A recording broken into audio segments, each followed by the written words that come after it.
الحمد لله نحمده ونستعينه ونؤمن به ونتوكل عليه ونعوذ بالله من شرور أنفسنا ومن سيئات أعمالنا من يهده الله فلا مضل له ومن يضلل فلا هادي له أشهد أن لا إله إلا الله وحده لا شريك له أشهد أن محمدا عبده ورسوله أرسله بالهدى ودين الحق ليظهره على الدين كله ولو كره المشركون اللهم صل على محمد وعلى آل محمد كما صليت على إبراهيم وعلى آل إبراهيم وبارك على محمد وعلى آل محمد كما باركت على إبراهيم وعلى آل إبراهيم إنك حميد مجيد أما بعد أعوذ بالله من الشيطان الرجيم يا أيها الذين آمنوا اتقوا الله حق تقاته ولا تموتن إلا وأنتم مسلمون. പ്രിയപ്പെട്ടവരെ, അസ്സലാമു അലൈക്കും വറഹ്മത്തുള്ളാഹി. പരമകാരുണികനായ റബ്ബിനെ സൂക്ഷിക്കുക, അവൻ്റെ വിധിവിലക്കുകൾ മനസ്സിലാക്കി അതിനെ ജീവിതത്തിൽ പകർത്തുക. പ്രവാചക തിരുമേനി സല്ലല്ലാഹു അലൈഹി വസല്ലമയുടെ ജീവിത മാതൃകകൾ പഠിക്കുകയും ജീവിതത്തിൽ അനുഷ്ഠിക്കുകയും ചെയ്യുക. ലാ ഇലാഹ ഇല്ലല്ലാഹ് എന്ന ആദർശ വാക്യം ഉൾക്കൊണ്ട് അതിനനുസരിച്ച് ജീവിച്ച് ആ നിലയ്ക്ക് മരണപ്പെടാൻ അധ്വാനിക്കുകയും അള്ളാഹുവിനോട് തൗഫീഖ് ലഭിക്കാൻ പ്രാർത്ഥിക്കുകയും ചെയ്യുക. പടച്ച തമ്പുരാൻ നമ്മളെയും നമ്മുടെ കുടുംബത്തെയും മുവഹിദുകളായി ജീവിപ്പിക്കുകയും ആ നിലയ്ക്ക് അവൻ മരിപ്പിക്കുകയും ചെയ്യട്ടെ. അള്ളാഹുവിനെ കുറിച്ച് അറിഞ്ഞുകൊണ്ടിരിക്കുകയാണ് നമ്മൾ. നമുക്ക് സൃഷ്ടിപ്പ് നൽകിയ, നമുക്ക് ജീവിതത്തിൽ ദുനിയാവിൽ ജീവിക്കാൻ ആവശ്യമായ അവസരങ്ങളും സൗകര്യങ്ങളും നൽകിയ,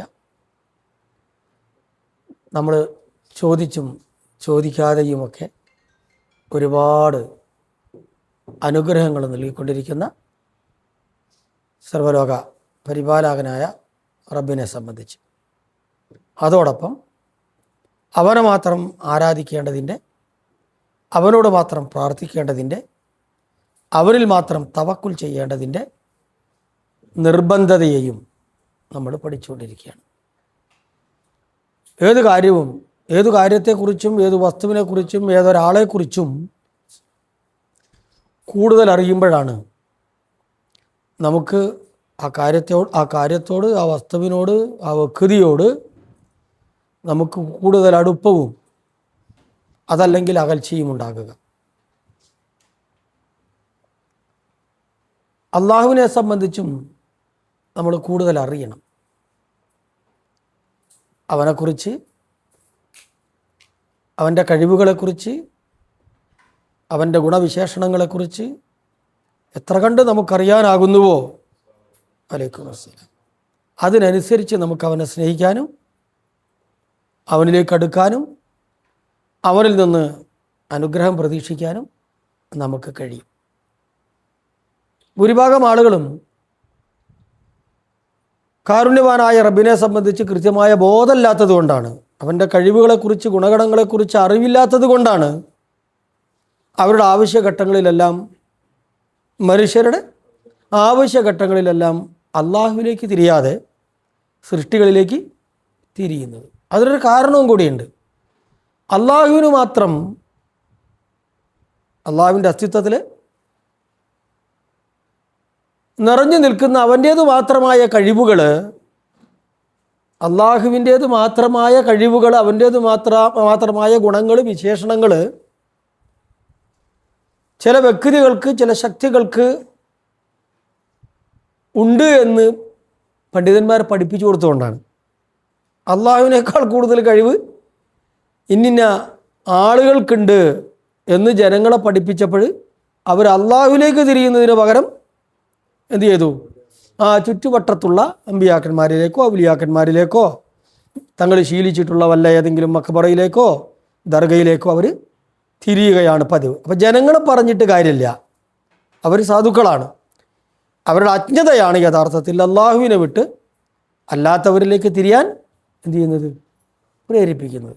അപ്പോൾ പഠിച്ചവർ എന്ന് പറയുന്ന പഠിച്ചവർ എന്ന നിലക്കറിയപ്പെടുന്ന ആളുകളെ സാധാരണ ജനങ്ങളെ എന്ത് ചെയ്യാണ്? വഴിപിഴവിൽ ആക്കുകയാണ്. ശരിയാവണ്ണം റബ്ബിനെ പഠിക്കുക എന്നതാണ്, ശ്രദ്ധിക്കണേ, ശരിയാവണ്ണം റബ്ബിനെ പഠിക്കുക എന്നതാണ്. അതെവിടെ നിന്ന് കിട്ടും? വിശുദ്ധ ഖുർആനിൽ നിന്നും പ്രവാചക തിരുമേനി സല്ലല്ലാഹു അലൈഹി വസല്ലമയുടെ അധ്യാപനങ്ങളിൽ നിന്നും ഹദീസുകളിൽ നിന്നും. അപ്പോൾ ശരിയായ നിലക്ക് നമ്മുടെ സ്രഷ്ടാവിനെ, നമ്മുടെ റബ്ബിനെ, അവൻ്റെ നാമങ്ങളും വിശേഷണങ്ങളും ഗുണങ്ങളുമൊക്കെ അറിഞ്ഞുകൊണ്ട് നമ്മൾ പഠിച്ചറിയുകയാണെന്നുണ്ടെങ്കിൽ പിന്നെ അവൻ്റെ അടുത്ത് നിന്ന് നമ്മൾ മാറൂല, അവനിലേക്കല്ലാതെ നമ്മൾ കൈ ഉയർത്തൂല, അവൻ്റെ പരീക്ഷണങ്ങളിൽ നമ്മൾ ക്ഷമിക്കാതിരിക്കൂല. എന്തെങ്കിലുമൊക്കെ പരീക്ഷണങ്ങൾ ജീവിതത്തിൽ വന്നാൽ അവനിൽ ആശ്രയിക്കാതിരിക്കൂല. ഞാൻ പറഞ്ഞു മനസ്സിലാകുന്നുണ്ടോ? റബ്ബിനെ അറിയാന്നുള്ളതാണ് ഏക വഴി. അപ്പോൾ നമുക്കറിയാം തൗഹീദിന് 3 ഇനങ്ങളുണ്ട്, 3 ഭാഗങ്ങളുണ്ട്, നമ്മൾ പഠിച്ചിട്ടുണ്ട് അല്ലേ? ഉലൂഹിയത്തിലെ തൗഹീദുണ്ട്, റുബൂബിയത്തിലെ തൗഹീദുണ്ട്, ഉലൂഹിയത്തിലെ തൗഹീദുണ്ട്, അസ്മാ വ സിഫാത്തിലെ തൗഹീദുണ്ട്. അള്ളാഹുവാണ് സ്രഷ്ടാവ്, അള്ളാഹുവാണ് റിസ്ഖ് നൽകുന്നവൻ, അള്ളാഹുവാണ് പരിപാലകൻ അല്ലേ? അത് മനസ്സിലാക്കി അവനെ മാത്രം ആരാധിക്കുക, റുബൂബിയത്ത്. മറ്റൊന്ന് ഉലൂഹിയത്ത്, അള്ളാഹുവാണ് ഏക ആരാധ്യൻ, അവന് വേറെ ഒരു കൂട്ടുകാരും പങ്കുകാരും ഇല്ല, അവനൊത്തവൻ വേറെയില്ല എന്ന് മനസ്സിലാക്കി അവനെ മാത്രം ആരാധിക്കുക, ഇബാദത്ത് ചെയ്യുക. പിന്നെയോ അള്ളാഹുവിന് വിശിഷ്ടമായ നാമങ്ങളുണ്ട്, ആ നാമങ്ങൾ വേറെ ആർക്കും ഇല്ല. ആ നാമങ്ങൾ പ്രതിനിധാനം ചെയ്യുന്ന വിശേഷണങ്ങളുണ്ട്, കഴിവുകളുണ്ട് അവന്, അത് വേറെ ആർക്കുമില്ല. അത് മനസ്സിലാക്കിയിട്ട് എന്ത് ചെയ്യുക? അള്ളാഹുവിനെ മാത്രം ആരാധിക്കുക. ഇന്ന് നിങ്ങളുടെ ശ്രദ്ധയിൽപ്പെടുത്താൻ ഉദ്ദേശിക്കുന്നത് അള്ളാഹുവിൻ്റെ അസ്മാ ഉൽ ഹുസ്നയെ ആണ്.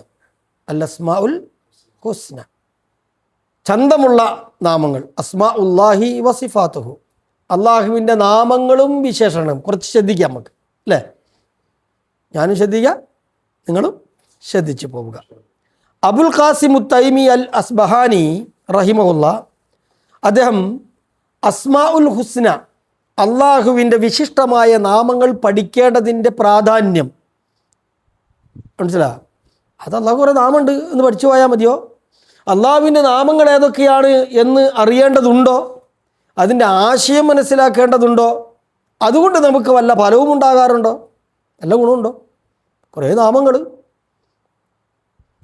ഇത് പഠിക്കേണ്ടതിൻ്റെ പ്രാധാന്യത്തെ അദ്ദേഹം വിശദീകരിച്ചുകൊണ്ട് പറയുന്നുണ്ട്. ഖാല ബഅദുൽ ഉലമാ, ചില പണ്ഡിതന്മാർ പറഞ്ഞിട്ടുണ്ട്, പഠിപ്പിച്ചിട്ടുണ്ട്, അവ്വലു ഫർദിൻ ഫറളഹുല്ലാഹു അലാ ഖൽഖിഹി മഅരിഫത്തുഹു, അല്ലാഹു സുബ്ഹാനഹു വ തആല തൻ്റെ അടിമകളിൽ, തൻ്റെ സൃഷ്ടികളിൽ ആദ്യമായി നിർബന്ധമാക്കിയ സംഗതി എന്താണെന്നറിയോ?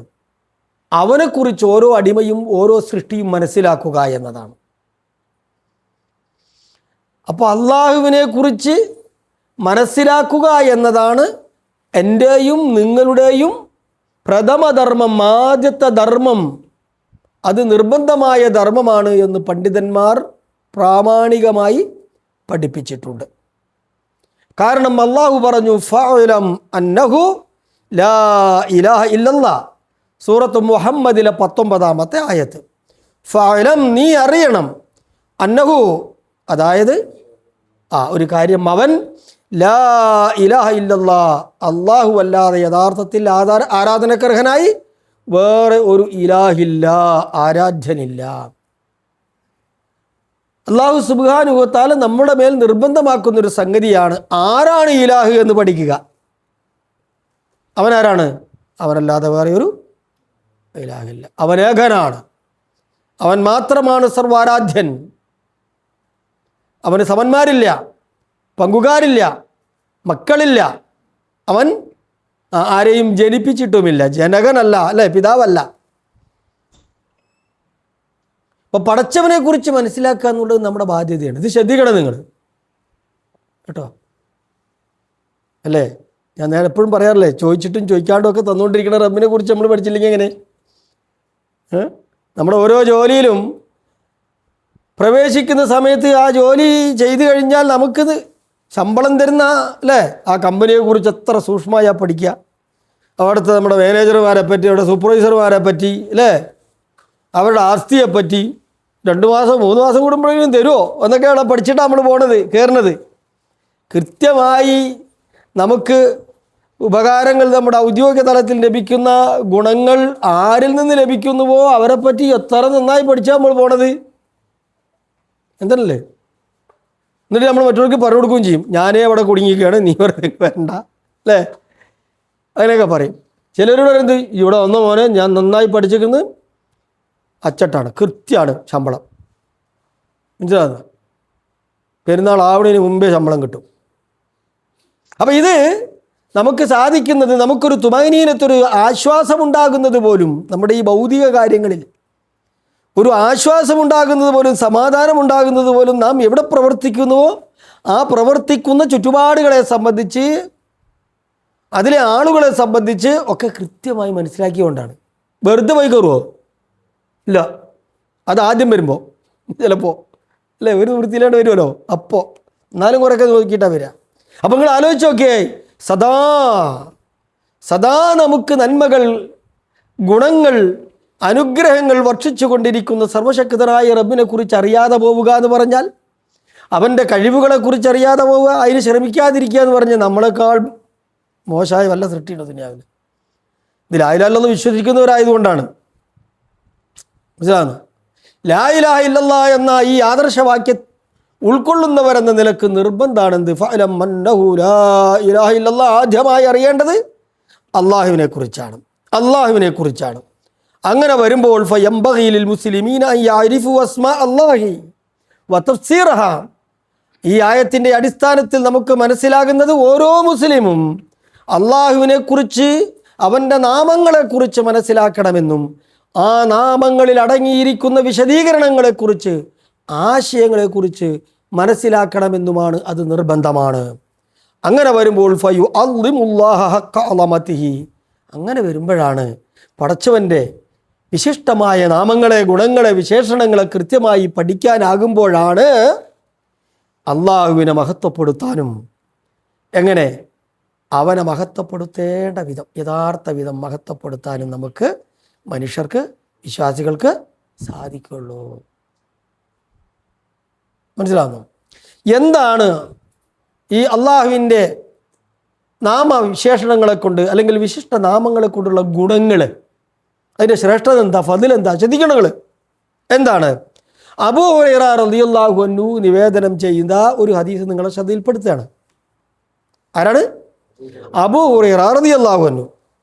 ഖാല റസൂലുള്ളാഹി സ്വല്ലല്ലാഹു അലൈഹി വസല്ലം, അള്ളാഹുവിൻ്റെ ദൂതൻ സ്വല്ലല്ലാഹു അലൈഹി വസല്ലം പറയുകയാണ്, ലില്ലാഹി തിസ്അത്തുൻ വതിസ്ഈന ഇസ്മ മിഅത്തുൻ ഇല്ലാ വാഹിദ ലാ യഹ്ഫളുഹാ അഹദുൻ ഇല്ലാ ദഖലൽ ജന്ന.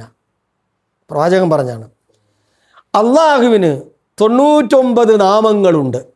എത്ര? 99 നാമങ്ങളുണ്ട്. അഥവാ മിഅത്തുൻ ഇല്ലാ വാഹിദ, ഒരെണ്ണം ഒഴിച്ച്, 100 എണ്ണം ഒന്നില്ല, ഒന്നൊഴിച്ച് എന്ന് വെച്ചാൽ 99. മനസ്സിലാകുന്നു? അത് നമ്മുടെ ശ്രദ്ധ ഒന്നുകൂടി ക്ഷണിക്കാൻ വേണ്ടിയുള്ള ഒരു പ്രയോഗം. അള്ളാഹുവിന് 100ൽ നിന്ന് 1 കുറഞ്ഞ 99 നാമങ്ങളുണ്ട്. ലാ യഹ്ഫളുഹാ അഹദുൻ, ആരാണോ ആ നാമങ്ങളെ ഹൃദിസ്ഥമാക്കുന്നത്, ആരാണോ ആ നാമങ്ങളെ ഹൃദിസ്ഥമാക്കുന്നത്, ഇല്ലാ ദഖലൽ ജന്ന, അവൻ സ്വർഗത്തിൽ പ്രവേശിക്കാതിരിക്കില്ല. സുബ്ഹാനല്ലാഹ്, ഇത്രയും ഗുണമുണ്ട്. മനസ്സിലാ? 99 നാമങ്ങൾ. ആ ഹഫിള എന്നതിന് പല വ്യാഖ്യാനങ്ങളും നൽകിയിട്ടുണ്ട്. വഫി റിവായത്തിൻ, മറ്റൊരു റിവായത്തിലുള്ളത്, മറ്റൊരു നിവേദനത്തിലുള്ളത്, മൻ അഹ്സാഹാ ദഖലൽ ജന്ന, ആ 99 നാമങ്ങളെ എണ്ണുകയാണ് എങ്കിൽ ദഖലൽ ജന്ന, അവൻ സ്വർഗത്തിൽ പ്രവേശിച്ചു. മനഃപ്പാടമാക്കിയാൽ എന്നൊരു നിവേദനം, അതിനെ എണ്ണം പിടിച്ചാൽ എന്ന് മറ്റൊരു നിവേദനം. ഏതായിരുന്നാലും അവ രണ്ടിൻ്റെയും ഫലം എന്താണ്? ദഖുലുൽ ജന്ന, സ്വർഗത്തിൽ പ്രവേശിക്കുക എന്നുള്ളതാണ്. അത്രയും മഹത്തായ ഒരു സംഗതിയാണ് ഈ അള്ളാഹുവിൻ്റെ നാമങ്ങൾ, വിശേഷണങ്ങൾ തുടങ്ങിയവ. അതേപോലെ തന്നെ മറ്റൊരു ശ്രേഷ്ഠത, ഈ നാമങ്ങളെ ഉപയോഗിച്ചുകൊണ്ട് തവസ്സുലാക്കിക്കൊണ്ട് അള്ളാഹുവിൻ്റെ വിശിഷ്ടമായ നാമങ്ങൾ അത് ഖുർആനിൽ വന്നിട്ടുണ്ട്. നബി തിരുമേനി സല്ലല്ലാഹു അലൈഹി വസല്ലമയുടെ ദുആകളിലും വന്നിട്ടുണ്ട്. മനസ്സിലാകുന്നു? പ്രവാചകൻ്റെ ദുആകളിൽ അള്ളാഹുവിൻ്റെ നാമങ്ങൾ വന്നിട്ടുണ്ട്. അവയൊന്നും ചിലതൊന്നും എന്തിൽ വന്നിട്ടില്ല? ഖുർആനിൽ വന്നിട്ടില്ല. ഖുർആനിൽ വന്നിട്ടുള്ള പല വിശേഷണങ്ങളും നാമങ്ങളും അള്ളാഹു റസൂലിൻ്റെ ദുആകളിലും വന്നിട്ടുണ്ട്. മനസ്സിലാവുന്നു? ഈ നാമങ്ങൾ വസീലയാക്കി അള്ളാഹുവിലേക്കുള്ള ഒരു വിശിഷ്ട മാർഗമാക്കി നമ്മൾ പ്രാർത്ഥിക്കുകയാണ് എങ്കിൽ അതിന് ഗുണമുണ്ട് എന്ന് റസൂൽ സല്ലല്ലാഹു അലൈഹി വസല്ലം പറഞ്ഞിട്ടുണ്ട്. ഹുവ അഅ്ളമു അസ്ബാബി ഇജാബത്തി ദഅവ വകശ്ഫിൽ ബൽവ. പ്രയാസങ്ങൾ, പരീക്ഷണങ്ങൾ നമ്മിൽ നിന്ന് അകന്നു പോകാൻ, അതിൽ നിന്ന് നിവൃത്തി ലഭിക്കാൻ ഈ അസ്മാഉൽ ഹുസ്ന, അള്ളാഹുവിൻ്റെ അസ്മാഉല്ലാഹിൽ ഹുസ്ന, അള്ളാഹുവിൻ്റെ വിശിഷ്ട നാമങ്ങൾ ഉപയോഗിച്ചുകൊണ്ടുള്ള പ്രാർത്ഥനകൾക്ക് കഴിയും. എന്താണ് അതിന് രേഖ? അള്ളാഹു പറഞ്ഞു, വലില്ലാഹിൽ അസ്മാഉൽ ഹുസ്ന ഫദ്ഉഹു ബിഹാ.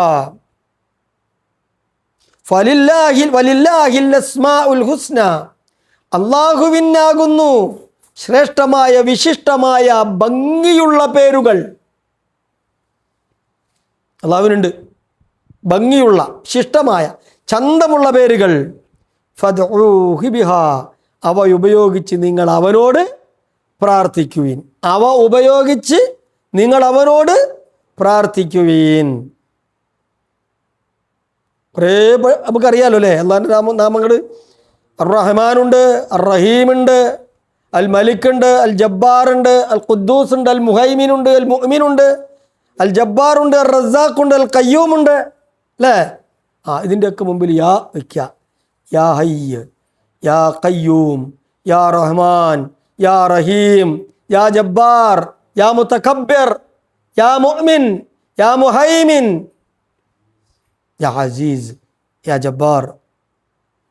ഇങ്ങനെ പറഞ്ഞുകൊണ്ട് ഓരോ പ്രാർത്ഥനയുടെ മുമ്പിലും ഈ അള്ളാഹുവിൻ്റെ വിശിഷ്ട നാമങ്ങൾ ഉപയോഗിച്ച് പ്രാർത്ഥിച്ചുകൊണ്ടിരിക്കുക. അപ്പം എന്ത് കിട്ടുമെന്നാ പറഞ്ഞത്? അതിന് ഫലം ഉണ്ടാവുന്നു. അതാരാ പറഞ്ഞ? അള്ളാഹു. നബി തിരുമേനി സല്ലല്ലാഹു അലൈഹി വസല്ലമയും പറഞ്ഞിട്ടുണ്ട്. ഒരിക്കൽ ഒരു ഉദാഹരണം നബിൻ്റെ സുന്നത്തിൽ നിന്ന് തന്നെ. ദഖല റസൂലുള്ളാഹി സ്വല്ലല്ലാഹു അലൈഹി വസല്ലം അൽ മസ്ജിദ. പ്രവാചകൻ ഒരിക്കൽ മസ്ജിദുൻ നബവിയിൽ എന്ത് ചെയ്തു? പ്രവേശിച്ചു. അല്ലാഹുവിൻ്റെ റസൂലിൻ്റെ പള്ളിയിൽ. ഫസമിഅ റജുലൻ യഖൂലു. അപ്പോൾ ഒരു ഭാഗത്തിരുന്നിട്ട് ഒരു സഹാബി ഇങ്ങനെ പ്രാർത്ഥിക്കുകയാണ്. ഒരു സഹാബി എവിടെ ഇരുന്നിട്ട്? പള്ളിയിൽ ഇരുന്നിട്ട് ഇങ്ങനെ പ്രാർത്ഥിക്കുകയാണ്. സമയം കിട്ടുമ്പോഴൊക്കെ നമുക്ക് പ്രാർത്ഥിക്കാം റബ്ബിനോട്. ഒഴിഞ്ഞിരിക്കുമ്പോഴൊക്കെ അതിന് ബിസ്കറ്റ് കഴിഞ്ഞിട്ട് വേണം ഒന്നും അറിഞ്ഞിരിക്കണ്ട. ബിസ്കറ്റ് കഴിഞ്ഞാൽ പിന്നെ അതിന് സമയമില്ലല്ലോ, ഓടലല്ലേ അല്ലേ? സമയം കിട്ടുമ്പോഴൊക്കെ പള്ളിയിൽ കയറി ഇരുന്ന് പറഞ്ഞാൽ ഒന്ന് പ്രാർത്ഥിക്കുക കേട്ടോ. പള്ളിയിലൊക്കെ കയറി ഇരുന്നുള്ള പ്രാർത്ഥനയ്ക്ക് പ്രതിഫലമുണ്ട്, ഗുണമുണ്ട്. പിന്നെ ദുആ എന്താണ്? എപ്പോഴുമുള്ള ദുആ എന്താ? അത് ഇബാദത്ത് കൂടിയാണ്, ആരാധന കൂടിയാണ്. അപ്പോൾ പ്രവാചകൻ ഒരു സ്വഹാബി പ്രാർത്ഥിക്കുന്നത് കേട്ടോ. എന്താ അദ്ദേഹം പ്രാർത്ഥിക്കുന്നറിയോ? അല്ലാഹുമ്മ ഇന്നി അസ്അലുക അന്നി അശ്ഹദു അന്നക അന്തല്ലാഹു ലാ ഇലാഹ ഇല്ലാ അൻത അൽ അഹദു അസ്സമദു അല്ലദീ ലം യലിദ് വലം യൂലദ് വലം യകുൽ ലഹു കുഫുവൻ അഹദ്. ഇതാ പ്രാർത്ഥന. എന്താണ് പ്രാർത്ഥന? അല്ലാഹുമ്മ ഇന്നി അസ്അലുക, അല്ലാഹുവേ ഞാൻ നിന്നോട് ചോദിക്കുകയാണ്, അന്നി അഷ്ഹദു, ഞാൻ സാക്ഷ്യം വഹിച്ചുകൊണ്ടാണ് എൻ്റെ ചോദ്യം. മനസ്സിലാകുന്നു? തീർച്ചയായും ഞാൻ സാക്ഷ്യം വഹിക്കുന്നുണ്ട്, ഉറപ്പോടെയാണ് ഞാൻ നിന്നോട് ചോദിക്കുന്നത്. എന്താണ്? അന്നക, നിശ്ചയം നീ, അന്ത, നീ, അല്ലാഹു, നീയാണ് യഥാർത്ഥത്തിൽ ഇലാഹ്.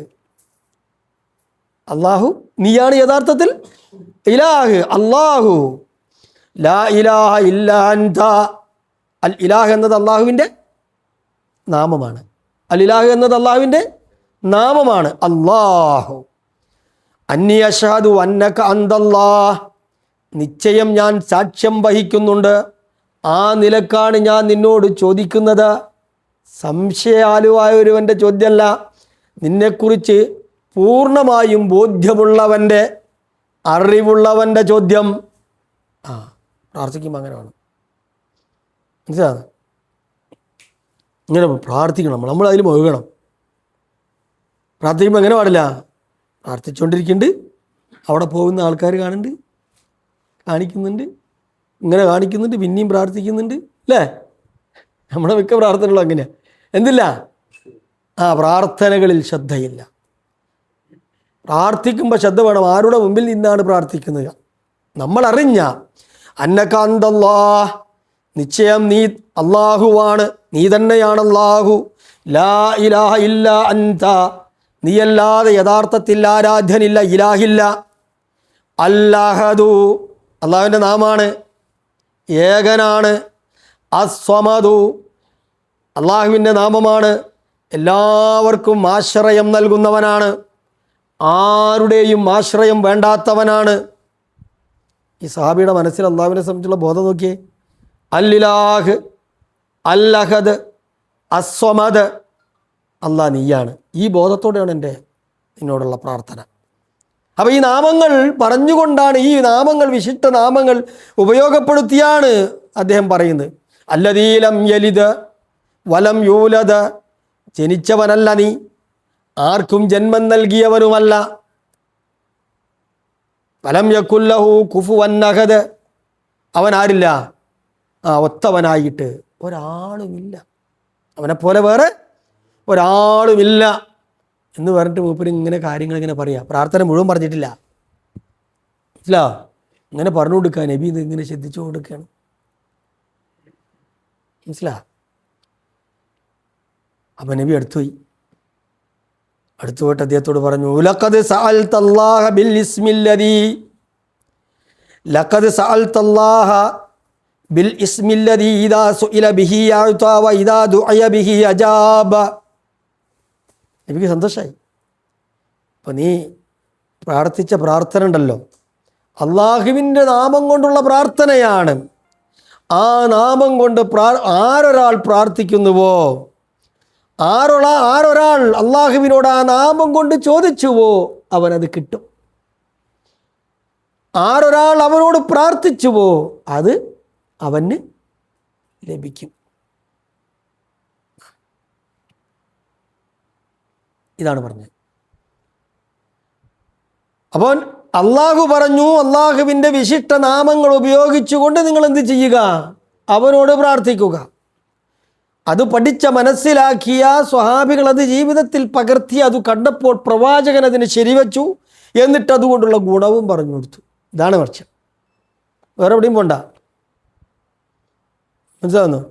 മടവൂർക്കും പോണ്ട, നാഗൂർക്കും പോണ്ട, മുത്തുപ്പേട്ടയ്ക്കും പോണ്ട, പുത്തമ്പള്ളിക്കും പോണ്ട, എവിടെയും പോണ്ട. അവനവൻ്റെ വീട്ടിലിരുന്നിട്ട് അള്ളാഹുവിൻ്റെ വിശിഷ്ട നാമങ്ങൾ ഉപയോഗിച്ച് അവനോട് പറഞ്ഞാൽ മതി. അല്ല പറഞ്ഞു, ചോദിച്ചവനത് കിട്ടും, പ്രാർത്ഥിച്ചവനത് ലഭിക്കും. ആരാ പറഞ്ഞേ? അല്ലാഹു റസൂൽ പറഞ്ഞു. വല്ലതും മോശമോ? ഇല്ല. പിന്നെ എന്തിനാ? ഒരടിയും പോണ്ട. ഇത് റസൂൽ സല്ലല്ലാഹു അലൈഹി വസല്ലമ പറഞ്ഞതാണ്. പ്രവാചക തിരുമേനി സല്ലല്ലാഹു അലൈഹി വസല്ലമ തന്നെയും ഇത് സഹാബികൾ ചെയ്തതാ, നബി ശരിവെച്ചതാ. നബി തിരുമേനി സല്ലല്ലാഹു അലൈഹി വസല്ലമ തന്നെയും പ്രാർത്ഥിച്ചൊരു പ്രാർത്ഥന ഹദീസുകളിൽ വന്നിട്ടുണ്ട്. സുപരിചിതമാണത്. ഇബ്നു മസ്ഊദ്, അബ്ദുല്ലാഹ് ഇബ്നു മസ്ഊദ് റളിയല്ലാഹു അൻഹുമ റളിയല്ലാഹു അൻഹു അദ്ദേഹം പറയുകയാണ്, അൻ റസൂലില്ലാഹി സല്ലല്ലാഹു അലൈഹി വസല്ലം അന്നഹു ഖാല, പ്രവാചക തിരുമേനി സല്ലല്ലാഹു അലൈഹി വസല്ലമ പറയാണ്, നമ്മൾ പഠിപ്പിക്കുകയാണ്, ശ്രദ്ധിക്കണ്ടോ? നബി പറഞ്ഞു, മാ അസ്വാബ അഹദൻ ഖത്ത് ഹമ്മുൻ വലാ ഹസനുൻ. ആർക്കാണോ മാനസികമായ വല്ല വിഷാദമോ ദുഃഖമോ ബാധിക്കുന്നത്, നമ്മളില്ലാന്ന് പറയാൻ പറ്റുമോ? അൽഹംദുലില്ലാഹ്, നമുക്കതൊന്നും ഇല്ലാന്ന് പറയാൻ പറ്റുമോ? എത്ര സന്ദർഭങ്ങളിൽ സാഹചര്യങ്ങളിൽ അതൊക്കെ ഉണ്ടാവൂലേ? ഉണ്ടാവും. അപ്പോൾ അവർക്ക്, അഥവാ നമുക്കുള്ള ഒരു സമാശ്വാസമാണ് നബി തിരുമേനി സല്ലല്ലാഹു അലൈഹി വസല്ലമയുടെ ഈ വാക്ക്. മാ അസ്വാബഹദൻ ഖത്ത് ഹമ്മുൻ വലാ ഹസനുൻ. ആർക്കാണോ മാനസികമായ വിഷാദമോ ദുഃഖമോ സങ്കടമോ ബാധിക്കുന്നത്, ഫഖാല, ആ അവസ്ഥയിൽ അവൻ പറയുകയാണ്, പ്രാർത്ഥിക്കുകയാണ്, അല്ലാഹുമ്മ ഇന്നി അബ്ദുക ഇബ്നു അബ്ദിക ഇബ്നു അമതിക നാസിയതി ബിയദിക മാദിൻ ഫിയ ഹുക്മുക അദ്ലുൻ ഫിയ ഖലാഉക അസ്അലുക ബികുല്ലി ഇസ്മിൻ ഹുവ ലക സമ്മൈത ബിഹി നഫ്സക ഔ അല്ലംതഹു അഹദൻ മിൻ ഖൽഖിക ഔ അൻസൽതഹു ഫീ കിതാബിക ഔ ഇസ്തഅ്സർത ബിഹി ഫീ ഇൽമിൽ ഗൈബി ഇൻദക അൻ തജ്അലിൽ ഖുർആന റബീഅ ഖൽബി വനൂറ സദ്രി വജലാഅ ഹുസ്നി വദഹാബ ഹമ്മി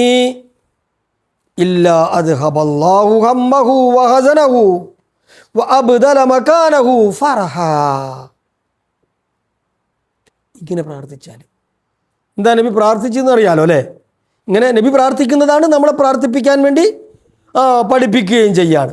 ആർക്കെങ്കിലും ദുഃഖവിഷമം ഉണ്ടാവുകയാണെങ്കിൽ, പ്രയാസം ഉണ്ടാവുകയാണെങ്കിൽ പേടിക്കണ്ട, ഈ ഒരു പ്രാർത്ഥന പഠിച്ചോളൂ. എന്താണത്? എന്താ? അല്ലാഹുമ്മ ഇന്നി അബ്ദുക, അല്ലാഹുവേ നിശ്ചയം ഞാൻ നിന്റെ അടിമയാണ്.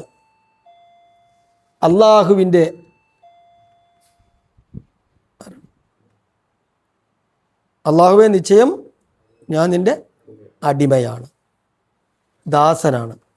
ഇബ്നു അബ്ദിക, നിന്റെ ദാസന്റെ മകനുമാണ്. നിന്റെ ദാസന്റെ മകനുമാണ്. ഇബ്നു അമതിക, നിന്റെ ദാസിയുടെ മകനാണ്. ഞാൻ നിന്റെ അടിമയാണ്, നിന്റെ അടിമയുടെ നിന്റെ ദാസന്റെ മകനുമാണ്, നിന്റെ ദാസിയുടെ മകനുമാണ്. നാസിയതി ബിയദിക, എൻ്റെ കുടുംബം നിൻ്റെ കയ്യിലാണ്, എൻ്റെ സമ്പൂർണമായ നിയന്ത്രണം നിൻ്റെ കയ്യിലാണ്. എനിക്കറിയാം, എനിക്ക് കഴിവുണ്ടാവാം, എനിക്ക് അറിവുണ്ടാവാം, എനിക്കിവിടെ എല്ലാ നിലക്കുമുള്ള ശേഷിയുണ്ടാവാം, സമ്പത്തുണ്ടാവാം, പക്ഷേ എൻ്റെ നിയന്ത്രണം മുഴുവനും നിൻ്റെ നാസിയതി ബിയദിക, എൻ്റെ കുടുംബ, എൻ്റെ നിയന്ത്രണം. ഇവിടെ അങ്ങനെ മനുഷ്യനെ പിടിച്ചാൽ പിന്നെ അനങ്ങാൻ പറ്റില്ലല്ലോ അല്ലേ? അതാ പറയുന്നത്, അതിന് വേണ്ടിയുള്ള എൻ്റെ കുടുംബം നിൻ്റെ കയ്യിലാണ്, എൻ്റെ നിയന്ത്രണം നിൻ്റെ കയ്യിലാണ്. മാലിൻ ഫിയ ഹുക്മുക, എന്നിൽ നടക്കുന്നത് എല്ലാ വിധികളും നിൻ്റേതാണ്. രാവിലെ എഴുന്നേറ്റുന്നത് മുതൽ രാത്രി കിടന്നുറങ്ങുന്നത് വരെ അല്ലേ, ആ ഉറങ്ങുന്ന സന്ദർഭങ്ങളിൽ എല്ലാറ്റിലും നിൻ്റെ വിധികളാണ്, നിൻ്റെ നിർണയങ്ങളാണ്, നിൻ്റെ നിയമങ്ങളാണ് എന്നിൽ ഇവിടെ ശ്രദ്ധിക്കണ്ടോ നടന്നുകൊണ്ടിരിക്കുന്നത്. വേറൊരാളില്ല, മനസ്സിലാകുന്ന രഹസ്യത്തിലും പരസ്യത്തിലുമൊക്കെ. പരസ്യത്തിൽ ചിലപ്പോൾ ആരുടെയെങ്കിലുമൊക്കെ ഇതുണ്ടാവും അല്ലേ? നമ്മുടെ ജോലിയൊക്കെ നോക്കുമ്പോൾ സൂപ്പർവൈസർമാരുണ്ടാവുമല്ലോ, നമ്മളൊന്ന് നോക്കാനും എടുക്കാനും ചീത്ത അറിയാനും ഒക്കെ. രഹസ്യത്തിലുണ്ടാവില്ലല്ലോ അല്ലേ? പിന്നെയോ അദ്ലുൻ ഫിയ ഖലാഉക, എനിക്ക് ഉറപ്പുണ്ട് എന്നിൽ നീ നടത്തുന്ന എല്ലാ നിയമങ്ങളും അത് നീതിപൂർണമായിട്ടുള്ളതാണ്, നീതിയുക്തമായിട്ടുള്ളതാണ്. ഒന്നും എന്നെ ആക്രമിക്കാനായിട്ടുള്ളതല്ല, ഒന്നും എന്നെ ആക്രമിക്കാനായിട്ടുള്ളതല്ല, എന്നോട് അനീതി കാണിക്കാനുള്ളതല്ല. നീ എന്നിൽ നടത്തുന്ന എല്ലാതും എന്നോട് നീതിയുക്തമായിട്ടുള്ളതാണ്, നീതിയാണ് നീ നടത്തുന്നത്. അങ്ങനെ പറയാൻ നമുക്ക് കഴിയണം കേട്ടോ. ചിലപ്പോഴെങ്കിലും കുറേ ബുദ്ധിമുട്ടുകളും പ്രയാസങ്ങളൊക്കെ കൂടുതൽ വരുന്ന സമയത്ത് എന്താ പഠിച്ചോ അങ്ങനെയെന്ന് ഇടയ്ക്ക് പറയാറുണ്ട് നമ്മൾ. ഉണ്ട്, ശരിയല്ലേ? ഉണ്ട്. ഇത് പറഞ്ഞ് ശീലിക്കുക. അതിലും ഫിയ ഖദാഉക, നിന്റെ വിധികളുണ്ടല്ലോ അത് നീതിയാണ്. ചിലത് കിട്ടണോന്ന് ചടിച്ചത് അല്ലേ, കിട്ടാതെ പോയിട്ട് കുറേ കാലം കഴിഞ്ഞിട്ട് അതിൻ്റെ ഗുണം അറിയുമ്പോൾ പറയും പോർച്ചോൻ അന്ന് അത് കിട്ടേണ്ടിയിരുന്നില്ലാന്ന് അല്ലേ, അന്നത് കിട്ടുകയാണെങ്കിൽ കുഴപ്പമെന്നെ എന്ന് പറയാറില്ലേ. അപ്പോഴാണ് നമ്മൾ എന്താ പറയുക, പോർച്ചോനെ നീ അന്ന് ചെയ്ത് വലിയ ഉപകാരമായിട്ടോന്ന്. അപ്പം എന്തെങ്കിലുമൊക്കെ നമുക്ക് വല്ല ഹമ്മോ ഹസനോ ദുഃഖമോ വിഷാദമോ സങ്കടമോ ഒക്കെ ഉണ്ടാവുകയാണെന്നുണ്ടെങ്കിൽ അതിലൊന്ന് ക്ഷമിക്കുക. എന്തോ അവനൊന്ന് കണ്ടിട്ടുണ്ട്, നീതിയല്ലാതെ അവനിൽ നിന്ന് എന്നിൽ ഒന്നും സംഭവിക്കില്ല എന്ന് പറയാൻ നമുക്കാകണം. മനസ്സിലാവുന്നോ? പിന്നെയോ, പിന്നെ പറയാ അസ്അലുക, ഞാൻ നിന്നോട് ഇതാ ചോദിക്കുന്നു, ബിക്കുല്ലി ഇസ്മിൻ ഹുവലക, എല്ലാ നിന്റെ നാമങ്ങളെയും മുന്നിൽ നിർത്തിക്കൊണ്ട്. മനസ്സിലാവുന്നോ? അല്ലാഹുവേ, നിൻ്റേതായ ഏതേതെല്ലാം വിശിഷ്ട നാമങ്ങളുണ്ടോ അവയൊക്കെ വസീലയാക്കിക്കൊണ്ട് മുൻനിർത്തിക്കൊണ്ട് ഞാൻ നിന്നോട് എന്ത് ചെയ്യാണ്, ചോദിക്കുകയാണ്. ഒന്നില്ല, എല്ലാം എണ്ണുന്നില്ല ഇവിടെ, പറയുന്നില്ല ഇവിടെ. പിന്നെയോ സമ്മൈത ബിഹി നഫ്സക, നീ നിനക്ക് സ്വയം നാമകരണം ചെയ്തിട്ടുള്ള നാമങ്ങൾ, നീ നിനക്ക് സ്വയം നാമകരണം ചെയ്തിട്ടുള്ള നാമങ്ങൾ അവ മുഴുവനും എനിക്കറിഞ്ഞുകൂടാ. ഔ അല്ലംതഹു അഹദൻ മിൻ ഖൽഖിക, അല്ലെങ്കിൽ നീ നിന്റെ സൃഷ്ടികളിൽ ആർക്കെങ്കിലും പഠിപ്പിച്ചു കൊടുത്തിട്ടുള്ളതായിട്ടുള്ള ഇസ്മുകൾ, നാമങ്ങൾ, അവയും ഏതൊക്കെയാണ് എന്ന് മുഴുവനായിട്ടും കൃത്യമായി എനിക്ക് അറിഞ്ഞുകൂടാ. ഔ അൻസൽതഹു ഫീ കിതാബിക, അല്ലെങ്കിൽ നിന്റെ ഗ്രന്ഥത്തിൽ നീ അവതരിപ്പിച്ചതായിട്ടുള്ള നാമങ്ങൾ. ഔ ഇസ്തഅ്സർത ബിഹി ഫീ ഇൽമിൽ ഗൈബി ഇൻദക, അതല്ലെങ്കിൽ നിന്റെ കൈവശമുള്ള നിന്റെ അരികിലുള്ള ഇൽമുൽ ഗൈബിൽ അദൃശ്യജ്ഞാനത്തിൽ നീ തെരഞ്ഞെടുത്തു വെച്ചിട്ടുള്ള നാമങ്ങൾ, നിന്റെ അദൃശ്യജ്ഞാനത്തിൽ മാത്രം അവിടെ മാത്രമാകണമെന്ന് പറഞ്ഞ് നീ പ്രത്യേകമാക്കി വെച്ചിട്ടുള്ള നാമങ്ങൾ ഉണ്ടാകും, അതും എനിക്കറിഞ്ഞുകൂടാ. ഏതേതെല്ലാം നാമങ്ങളുണ്ടോ ആ നാമങ്ങളെ മുഴുവനും നിർത്തിക്കൊണ്ട് ഞാൻ നിന്നോട് ചോദിക്കുകയാണ്. ഒറ്റ നാമമല്ല, എല്ലാ നാമങ്ങളും. എന്നിട്ട് നബി പറഞ്ഞു തരികയാണ്, അള്ളാഹു അള്ളാഹുവിൻ്റേത് എന്ന നിലക്ക് അവൻ സ്വന്തമായി അവന് സ്വീകരിച്ചിട്ടുള്ള നാമങ്ങൾ അല്ലേ, അള്ളാഹു അവൻ്റെ തിരഞ്ഞെടുത്ത ആളുകളിലൂടെ പഠിപ്പിച്ച കാര്യങ്ങൾ, അള്ളാഹു അവൻ്റെ വേദഗ്രന്ഥത്തിലൂടെ പഠിപ്പിച്ചിട്ടുള്ള അവതരിപ്പിച്ചിട്ടുള്ള നാമങ്ങൾ, അള്ളാഹു അവന് മാത്രം തന്നരികിലിരിക്കട്ടെ എന്ന് വിശിഷ്ടമായി മാറ്റി വെച്ചിട്ടുണ്ടല്ലോ, തിരഞ്ഞെടുത്ത് വെച്ചിട്ടുള്ളത്, ആർക്കും പറഞ്ഞു കൊടുത്തില്ല. ആ നാമങ്ങൾ, ആ എല്ലാ നാമങ്ങളെയും മുൻനിർത്തി ഞാൻ നിന്നോട് ചോദിക്കുകയാണ്. എന്താ ചോദ്യം? അൻതജ്അലിൽ ഖുർആന റബീഅ ഖൽബി. ഒന്നാമത്തെ അതാണ് ചോദ്യം. ശ്രദ്ധിക്കണേ, ഒന്നാമത്തെ ചോദ്യം അൻതജ്അലിൽ ഖുർആന. ഇതാണ്ടോ, ഈ ഖുർആനിനെ നീ ആക്കണം, ഈ ഖുർആനിനെ നീ ആക്കണം. റബീഅ ഖൽബി, എൻ്റെ ഹൃദയത്തിൻ്റെ വസന്തമാക്കണം. അല്ലേ, വസന്തകാലം സന്തോഷം പകരുന്നതാ, ആനന്ദം ഉണ്ടാകുന്നതാ. വസന്തകാലത്താണ് ടൂറൊക്കെ നമ്മൾ പോകല് അല്ലേ. എൻ്റെ ഹൃദയത്തിൻ്റെ വസന്തമാക്കണേ. അപ്പോൾ അതിനെ ഞാൻ ചോദിക്കുന്നത്, അല്ലാഹുമ്മ ഇന്നി അസ്അലുക, ആ നാമങ്ങളെക്കുറിച്ചൊക്കെ പറഞ്ഞാൽ അൻതജ്അല ഖൽബി അല്ല അൻതജ്അലിൽ ഖുർആന റബീഅ ഖൽബി, എൻ്റെ ഹൃദയത്തിൻ്റെ വസന്തമായി നീ ഖുർആനിനെ ആക്കണേ. പ്രാർത്ഥിച്ചിട്ടുണ്ട് നമ്മൾ? പ്രാർത്ഥിച്ചിട്ടുണ്ടോ? പ്രാർത്ഥിക്കണം. റമദാൻ വരെ കാത്തിക്കണ്ട. ഇനി റമദാൻ വന്നാൽ തന്നെ ആദ്യത്തെ ഒരാഴ്ച ഉണ്ടാവും, പിന്നെയൊക്കെ ഭയങ്കര തിരക്കാ അല്ലേ. റബീഉ ഖൽബ് റമദാനിലാണ്, റമദാനിൽ തന്നെ ഒരാഴ്ച എത്തി. അൻതജ്അലിൽ ഖുർആന റബീഅ ഖൽബി, ഖുർആനിനെ സാരവത്തായ മാർഗദർശിയായ അല്ലേ, പ്രകാശമായ ഫുർഖാനായ ഈ വിശുദ്ധ ഖുർആനിനെ എൻ്റെ ഐഹികവും പാരത്രികവുമായ വിജയത്തിനുതകുന്നതാക്കണേ. എൻ്റെ ഹൃദയത്തിൽ എപ്പോഴും കത്തി നിൽക്കുന്ന വസന്തം, വരൾച്ചയില്ലാത്ത അല്ലേ, അവനൊന്നാക്കണം. പിന്നെയോ വനൂറ സ്വദിരി, എൻ്റെ ഹൃദയത്തിൻ്റെ പ്രകാശമാക്കണേ. എൻ്റെ ഹൃദയത്തിൻ്റെ പ്രകാശം, നമ്മുടെ ഹൃദയത്തിന് വെളിച്ചം വേണം എപ്പോഴും. ഇരുളടയുമ്പോഴാണ്, നമ്മുടെ ഹൃദയത്തിൽ ഇരുളടയുമ്പോഴാണ് അവിടെ നമുക്ക് എന്തുണ്ടാവുന്നത്? നമുക്കൊരു വിഷാദം വരുന്നത് അല്ലേ? ഹൃദയത്തിൽ എപ്പോഴും പ്രകാശമുണ്ടാകണം. ആ പ്രകാശത്തിന് പറ്റിയ സംഗതിയാണ് എന്ത്? ഖുർആൻ. വനൂറ സ്വദിരി വജലാഅ ഹുസ്നി, വജലാഅ ഹുസ്നി, എൻ്റെ ദുഃഖങ്ങൾ മുഴുവനും അകറ്റുന്നത്, കഴുകിക്കളയുന്നത്, കുടഞ്ഞു കളയുന്നത്. എൻ്റെ ദുഃഖങ്ങളെ മുഴുവനും കഴുകിക്കളയുന്ന ഒരു സംഗതി ഈ വിശുദ്ധ ഖുർആനെ നീ ആക്കണേ. ദുഃഖം പോകാനൊരു വഴിയുള്ളൂ. ഇടയ്ക്ക് ഖുർആൻ എടുക്കുക, ഒന്നിരുന്ന് ഓതുക. മനസ്സിലാകുന്നുണ്ടോ? പിന്നെയോ വദഹാവഹമ്മി, എൻ്റെ മനസ്സിലെ വിഷാദങ്ങൾ മുഴുവനും നീക്കിക്കളയുന്ന, ഇല്ലാതാക്കുന്ന ഒന്നാക്കണേ ഈ ഖുർആനിനെ. എന്തുകൊണ്ടാണ് തുടങ്ങിയത്? അള്ളാഹുവിൻ്റെ എല്ലാ നാമങ്ങളെയും, എനിക്കറിയുന്നതും അറിയാത്തതും ആയ എല്ലാ നാമങ്ങളെയും മുൻനിർത്തി അള്ളാഹുവിനോട് ചോദിക്കുന്ന ചോദ്യമാണിത്. ഇങ്ങനെ ചോദിച്ചാൽ അത് കിട്ടുമെന്നാണ് അള്ളാഹിൻ്റെ റസൂല് പറഞ്ഞത്. ഇല്ലാ അദ്ഹബല്ലാഹു ഹമ്മഹു വഹസനഹു, ചോദിക്കുന്നത് ഖുർആനിനെ ഹൃദയത്തിൻ്റെ വസന്തമാക്കണേ, പ്രകാശമാക്കണേ, ദുഃഖം ദൂരീകരിക്കുന്ന, വിഷാദം ഇല്ലാതാക്കുന്നതാക്കണേ എന്നിങ്ങനെ ഈ നിലയ്ക്ക് പ്രാർത്ഥിച്ചാൽ അതിൻ്റെ ഗുണം എന്താണ്? ഇല്ലാ അദ്ഹബല്ലാഹു ഹമ്മഹു വഹസനഹു, അവൻ്റെ ദുഃഖങ്ങളും വിഷാദങ്ങളും വിഷണ്ണതകളുമൊക്കെ അള്ളാഹു നീക്കിക്കളയും. വ അബ്ദല മകാനഹു ഫറഹ, ഈ ദുഃഖം നിറഞ്ഞു നിന്ന, വിഷാദം നിറഞ്ഞു നിന്ന, സങ്കടങ്ങൾ കൊണ്ട് അല്ലേ ഇരുളടഞ്ഞു നിന്ന ആ ഭാഗത്ത് അള്ളാഹു എന്താക്കും? പ്രകാശം സന്തോഷം പകരമാക്കി നൽകും, നിറയ്ക്കും. മനസ്സിലാകുന്നുണ്ടോ? അള്ളാഹുവിൻ്റെ നാമങ്ങളുടെ പ്രത്യേകത മനസ്സിലായി? വെറുതെ ഇങ്ങനെ പറഞ്ഞിട്ട് പോകില്ല. ഇത് പഠിക്കുക, ഇത് പഠിക്കാൻ വേണ്ടിയാണ് അവിടെ ഇരിക്കുന്നത് അല്ലേ? കുറേ കാര്യങ്ങൾ നമ്മൾ പഠിച്ചിട്ടുണ്ട്, അൽഹംദുലില്ലാ.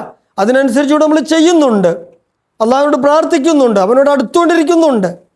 അപ്പം ഇങ്ങനെ നബി തിരുമേനി സല്ലല്ലാഹു അലൈഹി വസല്ലമ അള്ളാഹു ഖുർആനിലൂടെയും പ്രവാചകൻ ഹദീസുകളിലൂടെയും സ്വഹാബത്ത് അവരുടെ ജീവിതത്തിലൂടെയും ഒക്കെ കാണിച്ച് പഠിപ്പിച്ചു തന്നിട്ടുള്ള ഈ വിധത്തിൽ അള്ളാഹുവിൻ്റെ അസ്മാഉകൾ ഉപയോഗിച്ചുകൊണ്ട് പ്രാർത്ഥിക്കുകയാണെങ്കിൽ അതുകൊണ്ട് നമ്മുടെ ജീവിതത്തിൽ എന്തുണ്ട്? ഗുണമുണ്ട്. ദുഃഖങ്ങളിൽ നിന്ന് വിടുതലുണ്ടാകും, വിഷാദങ്ങളിൽ നിന്ന്, വിഷണ്ണതകളിൽ നിന്ന്, സങ്കടങ്ങളിൽ നിന്ന് നമുക്ക് എന്തുണ്ടാവും? മോചനമുണ്ടാവും. അതുമാത്രമല്ല, ആ ഭാഗത്തൊക്കെ എന്ത് നിറയും? സന്തോഷം നിറയുകയും ചെയ്യും. പക്ഷേ ഇങ്ങനെ പ്രാർത്ഥിക്കണമെങ്കിൽ റബ്ബിൻ്റെ നാമങ്ങളെ പഠിക്കണം, വിശിഷ്ടമായ നാമങ്ങൾ, അള്ളാഹുവിൻ്റെ വിശിഷ്ടമായ നാമങ്ങൾ പഠിക്കണം. ആ നാമങ്ങൾ പ്രതിനിധാനം ചെയ്യുന്ന അർത്ഥവും ആശയവും നമ്മൾ പഠിക്കുകയും വേണം. ആ ആശയതലത്തിൽ നമ്മൾ ചിന്തിക്കുമ്പോൾ തീർച്ചയായും പടച്ചവനോട് നമ്മളിങ്ങനെ ചേർന്ന് നോക്കും. പിന്നെ അവനെ വിടൂല, ഒരു സന്ദർഭത്തിലും വിടൂല. സന്തോഷാവസ്ഥയിലും നമ്മളോട് ചേർന്ന് നിൽക്കും, ദുഃഖാവസ്ഥയിൽ നമ്മൾ അവനോട് ചേർന്ന് നിൽക്കും. പടച്ചവൻ നമ്മുടെ സമീപത്തുണ്ടാവും. ഒരു ചാണെടുത്താൽ ഒരു മഴൻ അവൻ നമ്മോടടുത്ത് വരും അല്ലേ? ഒരു മഴമാണ് അവനോട് നമ്മൾ എടുക്കുന്നെങ്കിൽ ഒരു മാറി നമ്മളോട് അവൻ അടുത്ത് വരും. അവനിലേക്ക് നടന്നു പോയാൽ അവൻ നമ്മളിലേക്ക് ഓടിയെത്തും. അങ്ങനെയുള്ള നാഥനെ, അവൻ്റെ നാമങ്ങളെ പഠിക്കുക, അതിൻ്റെ ആശയങ്ങൾ അറിയുക. നമുക്ക് ഇൻഷാ അല്ലാഹ് ഇനി അവിടെ നിന്ന് അങ്ങോട്ടേക്ക് അത് സംബന്ധമായ കുറേ പാഠങ്ങൾ പഠിക്കാം. വേണ്ടേ? വേണോ? ആയിക്കോട്ടെ അല്ലേ? അള്ളാഹു അനുഗ്രഹിക്കട്ടെ. അള്ളാഹു സുബ്ഹാനഹു വ തആല നമുക്കെല്ലാവർക്കും അവനെക്കുറിച്ചറിയാൻ, അവൻ്റെ നാമങ്ങളെക്കുറിച്ച്, ഗുണങ്ങളെക്കുറിച്ചറിയാൻ തൗഫീഖ് നൽകട്ടെ. അവൻ്റെ വിശിഷ്ടമായ നാമങ്ങളെ കൊണ്ട് നമുക്കും പ്രാർത്ഥിക്കാം. അള്ളാഹു എല്ലാത്തരം ദുഃഖങ്ങളിൽ നിന്നും വിഷാദങ്ങളിൽ നിന്നും നമുക്ക് മോചനം നൽകട്ടെ. ദുഃഖങ്ങളും വിഷാദങ്ങളും അകറ്റി നമ്മുടെ നിത്യജീവിതത്തിൽ അവൻ സന്തോഷം നൽകട്ടെ, സമാധാനം നൽകട്ടെ. റബ്ബന ഹബ് ലനാ മിൻ അസ്വാജിനാ വദുർരിയാതിനാ ഖുറത അയുൻ വജഅൽനാ ലിൽ മുത്തഖീന ഇമാമ. റബ്ബന ആതിനാ ഫിദ് ദുനിയാ ഹസന വഫിൽ ആഖിറതി ഹസനതൻ വഖിനാ അദാബന്നാർ. വസല്ലല്ലാഹു വസല്ലം അലാ ഖൈരി ഖൽഖി മുഹമ്മദ് വഅലാ ആലിഹി വസഹ്ബിഹി അജ്മഈൻ. അസ്സലാമു അലൈക്കും.